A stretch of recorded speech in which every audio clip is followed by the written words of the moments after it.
And good morning, good afternoon, good evening, depending on where in the world you are. Welcome to the Conversation live show with Bridgetti Lim Banda, and our special guest today is Dr. Jacques Ludik. He's a smart technology entrepreneur, artificial intelligence expert, and an investor. Dr. Ludik has a Ph.D. in computer science with roughly 25 plus years experience. He's the founder and CEO of Cortex Logic, as well as the founder and president of the Machine Intelligence Institute of Africa. In addition, he also founded CSense Systems, Africa's first AI company that was sold to General Electric in 2011. Cortex Logic as a company is a South African AI software and solutions company that helps businesses thrive in the smart technology era. It helps companies leverage data science, Internet of Things, and big data and analytics. Cortex Logic has recently secured a major investment to expand into the international market. Dr. Ludik has also won an award for AI Leader of the Year. Good. Thank you. Thanks, Bridgetti.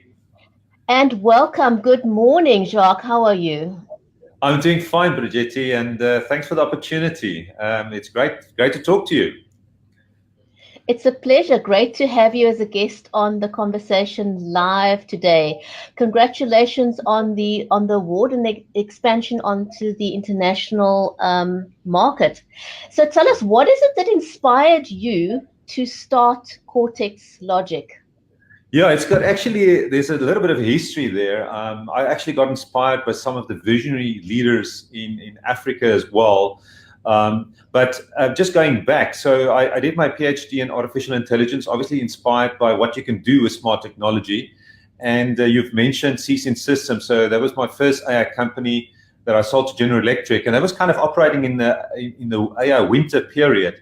But what inspired me to actually start Cortex Logic, which is a next generation AI company, is the ability to actually help businesses thrive in the smart technology era. And that goes back to my massive transformative purpose in business, which is really to help shape a better future in the smart technology era. And when I talk about the smart technology era, it's actually, you probably know the term fourth industrial revolution. So it's just my term for the fourth industrial revolution, and I just think it's not just industrial. It's really affecting all disciplines, all industries, and it's not just artificial intelligence. And that's why I talk about smart technology as well, because there's so many other types of exponential technologies. Obviously, AI is probably the most exponential one and one with the biggest impact likely. But there's blockchain, there's IoT that is also very, very important, because it's almost like instrumenting the world. It's providing sensors to the world so that we can connect to that, and it provides us with data that we can help unlock value with. So it's unbelievable. So just to your question, absolutely inspired by what one can do with these technologies. And obviously with CSense Systems, we've seen the real world applications. We've seen the benefit to, say, the industrial sector, for instance, where 1, 2, 3, 4, 5% in throughput, yield, quality, for instance, if you think about manufacturing, means millions of dollars, tens of millions, hundreds of millions of dollars to those companies. If you can make a change where you actually build predictive models that tell you when this particular process or piece of equipment is going to have a problem, for instance, and you can make sure that there's no shutdowns, unnecessary shutdowns, for instance, or if you can stabilize a process, all of that translates to lots of value. But now we're sitting in really the AI era, where we've got not only the sensor data, but we've got social media, we've got so much unstructured data, audio, video, text available, and the technology is now mature enough to actually unlock value with that. So it's a tremendous responsibility, but it's an incredible opportunity to actually build kind of platform businesses, to build exponential organizations. And that's why it's so exciting. I just see, I've obviously built my career, my expertise is in artificial intelligence and so forth, but how can we use this technology to help shape a better world? How can we use this technology to actually help businesses thrive? Because what we see is some businesses that's actually not data-driven or AI-driven will be left behind. So it's it's imperative for them to actually change their ways, and we can be an AI partner for those businesses to actually help them thrive, not only survive but thrive. And but apart from that, you also get the disruptors. So we are like an AI engine for the new disruptors, these new platform businesses. So I can dig more into that later on as well. So what role does Cortex as a company play in the AI space? Yeah, so I think the key thing, I think the problem that we find when we engage with customers, and I was just this morning at 2 customers as well, it's they struggle to operationalize AI. And if you think about AI-driven digital transformation, there's the 5 pillars. The one is obviously the business cases, the sources of value. Why do you actually do that? But then people, processes, data, technology. So what we do is to actually say within that holistic framework, we can come in and provide quick win solutions and operationalize AI for you and show the value. So you can actually see this is what it means to my bottom line. Or you show how you make the company more efficient. So there's so many different ways where we can help the business and unlock the value from the data. So you think you may be in this kind of business, but your data is putting you in a position to actually compete in another area potentially, or it can actually help you drive the business forward in a much more quicker way and more proactive way. So there's so much that one can do, and I can unpack a little bit more. But I think that in a nutshell, we are an AI engine for business, and we are really focused on operationalizing AI end to end. And that means that obviously we not only do AI, but we do all the things that's needed to create the end-to-end solutions that actually do something. And if you think about, say, Amazon, the way they do recommendation engines, so we can do the same type of thing for businesses. So they can actually do on-demand, personalized offerings to customers, and in a more personalized way, in a more effective way. So you can do much better targeted sales and marketing, for instance, as well. So, Jacques, a lot of people, or a lot of companies rather, sit on huge amounts of data that's just literally sitting there. Yeah. How does AI help them to unlock that value that's simply sitting there on a machine? You're right. Good question. So, and well, that's where it starts. So if you look at AI is a big term. What does it mean? Well, you get different types of AI. You get maybe more rules-based kind of systems. But I think where the excitement is really around machine learning and, say, deep learning, which is a subset of machine learning-based systems, which is really data-driven systems. And then the beauty of these systems and the technology and the state of technology where we are right now is that we can unlock value from all available structured or unstructured data. So structured data is typical things that sits in Excel. Say if you look at data in Excel, for instance, that looks very relational. It's got columns and rows. You've got maybe client demographic information. You've got age. You've got salary. You've got address. You've got those type of information. That's an example of structured data. So which could be text or it could be numerical. But then you've got unstructured data, which is like text messages, or it could be audio, video. But so you've got now state-of-the-art machine learning or deep learning that you can apply to the unstructured data, the audio, video, and text that you can utilize to actually provide better services to customers. So your question is, how do you unlock it? So first of all, you need rapid access to all available data. So once you've got access, you're obviously going to prepare the data. And you prepare the data in such a way that you obviously need to train these systems. You train the models, and to train the models, you obviously need to say, what is the use case? Am I building a predictive model? Say a recommendation, say it's Netflix or Amazon. I want to predict given what you like in the past, given the type of person that you are, or maybe your client demographic information and stuff, given your behavioral information, the way you interact with systems and so forth, it can make a recommendation that you would likely also like this and this and this. So it can come up with very specific recommendations to do cross-selling, upselling, and have a confidence. There's a probability associated with that you probably like this. So we can come up with very specific things. So now, just to give you an idea, so obviously you can utilize the structured data, the specific client demographic, and maybe transactional data. Transactional data is also examples of relational data as well. So you can all link it to that individual. But then say you communicate via WhatsApp or Messenger or Telegram, and you've got very specific things that you communicate there. You can apply machine learning. It can actually look at something, and it maybe you communicate things that you like. So we can extract entities or information from there, and in the future, when we communicate, we can actually utilize that and then make it more personalized. So there's so many opportunities. Now, if you think about video, we already apply. We've got AI vision solutions. We'll get into the solutions shortly, but if you think about just the way I'm looking at you, you're looking at me, but we can look at emotion straight away. So you can obviously look at sentiment and emotion and text, but you can also look at the individual, and you can extract a lot of information from just looking at stuff. So you can have machine learning that's also just looking at this picture and making all sorts of deductions from that. And you can utilize that information.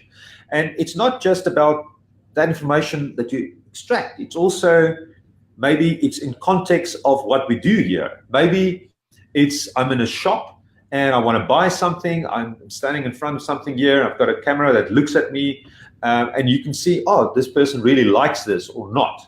And maybe at this time of day, I see this kind of preferences. So there's so many different dimensions to this where you can extract information and build models. So the key thing is, you can now build models not only of customer behavior, but you can build models of processes, you can build models of piece of equipment, and all you need for that is the available data that we store in databases effectively. And just to give you an idea, if you think about, so data, first of all, data generation is really going exponential. And the reason for that is obviously we instrument the world more with more and more sensors. If you think about Tesla and you think about all the sensors that sits in a self-driving car, just to look at the surroundings and inside, outside. If you think about your phone is really like a sensor on you, because it provides Google and a lot of other apps and companies with tremendous amount of information around what you do. And that information is valuable in terms of helping them to figure out your needs and your requirements and so forth. And you can use that information to actually provide better services. So, so basically what's happening here, data is being generated at an exponential rate. Data utilization is really still linear, and that gap is increasing all the time. So back to companies like Cortex Logic, they can actually say, we can help unlock the value from all available structured to unstructured data to actually unlock the value for you. And that's the challenge, is how do you do that? And to do that, you need the right people. You need data engineers, data architects. You need, obviously, your AI, machine learning people. You need software developers. So we are employing all those people, also business analysts, people that understand the business case, or I can at least figure it out and make sure we can define a proper minimum viable solution or minimum viable product for the customer. So it's a combination of people that you need. And also, I think it's important to understand what the customer, also what's the infrastructure like, what are the limits there, what are the gaps there, and then you make it whole. And we come in as a partner to actually help enable them to accelerate things. So yeah, it's a long answer, but it gives you kind of a perspective of how to unlock data value from data, from structured and unstructured data. Jacques, that ties in very well with my next question. What about complex business problems? Yes. How do you use AI to unlock complex, problems for large corporates? Yes. Now, this is where how do you eat an elephant bit by bit? Okay, we don't want to eat elephants, but so basically, a complex problem can typically be built up in smaller little problems. You can break it down. So there's multiple ways of tackling this. Now, an example of a complex problem could be something where you need to optimize. You've got certain constraints, and I want to optimize this process. And again, if you've got the system, say you want to optimize a process or a supply chain, you can't optimize supply chain if you haven't instrumented that, if you don't have the data available. So the first thing, if it's a very complex problem, is to make sure that you instrument whatever system you want to model. You want to make sure you instrument that in a proper way. So we can help with that as well. But you want to capture the data as well. But I think very important to actually define the outcomes, define exactly what is the constraint, what is the value that you want to unlock, what is the thing that you want to optimize, what does that cost function, benefit function look like. And if you think about, there were some people that's more familiar with machine learning and some of the recent breakthroughs. If you think about what deep learning did with AlphaGo, AlphaZero, if you think about StarCraft, if you think about all these games where they optimize, and it's kind of complex problems, is what is the right actions right now to actually get to a winning position, to actually win. And in that case, you actually have a score to indicate, are you, maybe say it's a game that you play, and you can clearly see I'm winning or not. So you can apply technology like deep reinforcement learning, Monte Carlo search, all these components, and you can actually say, for this particular problem, I can actually define a penalty reward system, and I'm actually heading in the right direction. So you can deploy those type of technology to solve that type of thing. But again, that is very confined. Well, it's very specific space. It's a game. This is the board. This is the environment. And if you want to do the same type of thing in the real world, you also need to say, okay, this is my objective function. This is the constraints. This is the space where I can operate in. This is the kind of moves that I can make. And how can I use a system to help me figure out the best strategy, for instance. But to do any of that, you need to actually get data. You need to generate the data around this. You need to instrument the business. And then you can figure out, there's my toolbox. What is the applicable technologies to actually solve this problem? And if you think about all the breakthroughs the last number of years, it's actually using current technology. Maybe there's some refinements in the algorithms, but it's actually engineered solutions. It's actually using the AI toolbox like Lego blocks. And it's using this component, say deep reinforcement learning with, say, Monte Carlo search, maybe with this, with that, and you create a solution. If you look at generative adversarial neural nets, for instance, using different components. So I think if you look at the brain consists of multiple components and working in unison. And I think we will eventually create stronger and more clever systems that uses these building blocks in a clever way. And obviously with the applications, we don't need to do it exactly the same way the brain works. You can actually build systems that actually, if you know the strength of the various tools in your toolbox, you can actually put it together and engineer a solution that gives you superhuman performance or give you the benefits that you're looking for. So I think it's very important to have the right people with the right skills that understands the deep learning or the AI toolbox, that understands how to work with data, that also know how to engage with the domain experts, the people that knows about their specific problem. That's why it's always kind of partnership, talking to the other people as well. They know their problems, they know their needs. Then you bring the technology side, the data side, and you can come up with those kind of solutions. So it's very exciting. It's like, there's the problems, how can we solve it? So we're constantly in this problem-solving mode and thinking about solutions and how we can use our solutions and put it in there. And so that leads me into my next question, which is more of a congratulations to Cortex. You've recently expanded into the international market.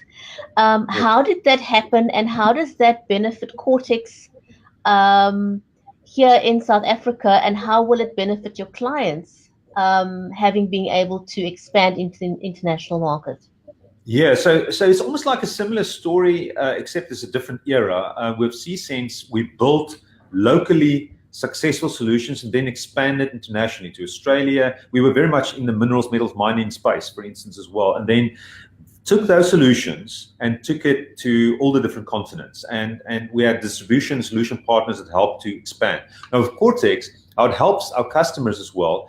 First of all, we're like a magnet for the top talent. So we do have the Machine Intelligence Institute of Africa, which is a non-profit organization. Anyone can utilize that. That's something else that I've also founded. But companies like Cortex can also tap into the talent that's there, and also in other AI communities. So very important. I think funding provides us with the opportunity to actually make sure that we've got world-class people. And we will need world-class people if we want to compete internationally. So we don't want Africa to be left behind. We can provide African solutions that's competitive and that we can take out, so that we can scale internationally, and that we can scale and roll out internationally. So that's the aim, is to actually build exponential organization, build scalable products and solutions that we can roll out internationally. Now, we do have even customers here in South Africa with international footprint. And we also have partners here with international footprint.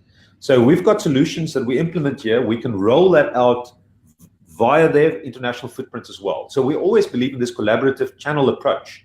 And we are very careful in selecting the right, we can't do everything. So it's we are very selective and thinking about the very specific opportunities that could be very scalable. And we obviously need to think about the market as well internationally. Can we win? Where can we really win? And what areas what industries are the good industry to tackle? So for us, finance, very important. We also have a state-of-the-art AI-based trading solution, which is kind of separate to Cortex Logic, but we can utilize some of the AI expertise that we've got. We are also into healthcare, like precision medicine for oncology or biotech. So that's another big application area. And then telecoms, retail, obviously mining, minerals, metals, manufacturing. That's a big part of my history as well. So we've got a lot of experience in terms of implementing solutions there as well. So I think what it helps us as well. We can be a true AI partner for the long run, and for big corporates and enterprises, but also for the disruptors. So basically burning the candle from two sides. So we want to make enterprises winning enterprises, the incumbents, but we also want to help the platform businesses to be super effective. And all these new platform businesses are data driven. So they need AI expertise, they need AI engine, and we can provide that AI engine for them as well. So we think holistically about this. We want businesses to thrive in the smart technology era, and we're positioning ourselves to actually do that. So there's, pretty exciting. That's probably the answer in a nutshell. And have you had any sort of recent innovations within Cortex that you would like to mention briefly? Yeah, we're constantly innovating, so we have to. And we are challenged with some incredible, exciting opportunities. It was just over the weekend, we were introduced to opportunities that can revolutionize things on multiple industries as well. So just quickly, in terms of the things, maybe just quickly about the products where we innovate. So that we've got 4 solutions categories. So the first one is really around engage. So if you think about AI, the applications of AI, clearly you can build models of behavior, customer behavior. You can build models of processes or equipment, etc. So that's one thing, to unlock insights and get information to model a process or people. The power of that is, once you've got models, you've got something powerful, because you can actually now apply it. You can actually use the predictions. You can use it also for prescriptive analytics, for cognitive analytics. So that is one big thing. But our first product solution category is really around engage. And engage is about helping people and businesses work smarter at scale. So and it's things like, for instance, all tedious things. Say email, say you've got people that need to listen to digital recordings to figure out, did they say the right thing? You can have machine learning listening to that. People reading through emails that's maybe very laborious or tedious, and it's very basic stuff. You can have machine learning reading that, replying, putting things into buckets, and then the people can look at the exceptions and deal with that, can work with this on a higher level. So Engage is really helping businesses and people working at scale. So we've got AI email, AI assist, we implement intelligent virtual assistants and so forth. On the personalized side, it's very important. There you need to mine the data around the individuals, around customers. And you can we've got AI churn, for instance, at looking at churn prediction. We also have something very interesting called AI price, which is really dynamic price. You determine the dynamic price, real-time price for an individual at a specific point in time, which is really, we're very excited about that as well. And then there's things like Enhance. Enhance is really smart automation and enhancements of business processes and systems. And the final category is Sense, which is the audio, the video, all of that, where we're enabling smart machines to sense and interpret the world around us. So we're very excited about that. We're actually rolling out our AI vision and AI audio solutions with some of the big corporates, and very exciting applications. One application I maybe quickly mention that is in security, where you actually look at anomaly detection, or you do facial recognition. You can actually do tracking of people or whatever, and you can actually gain insights from that and generate alerts as well. So anyway, so the point is to operationalize that and to scale with those kind of things. So there's lots of innovation on multiple levels, pretty much focused for us right now into these 4 solution categories. Jacques, thanks very much. You've actually answered my final question, which was which industries Yes. AI can be applied in. So thanks for answering that as well. Yes. Jacques, how can people get hold of you via your website? Yes, so you can go to cortexlogic.com. My email is very easy. It's jacques@cortexlogic.com. Also, you can also get me on the Machine Intelligence Institute of Africa at jacques@machineintelligenceafrica.org. Yeah, that's as simple as that. I'm also on LinkedIn, so people can connect on LinkedIn. I'm on Twitter, I'm on Facebook. So most welcome to utilize those channels as well. Fantastic, Jacques. Thanks so much for being a guest on the Conversation Live show. I want to thank everyone who's watched us live today, and also thank you to everyone watching the show on the replay. Can I please ask you to share the broadcast? We've had some excellent insight into AI and how you as a company can benefit from using AI in your business in all the various industries that we have mentioned. Jacques, thank you so much, and thank you everyone for watching today. Thank you very much. Pleasure. Bye-bye. Bye, everyone.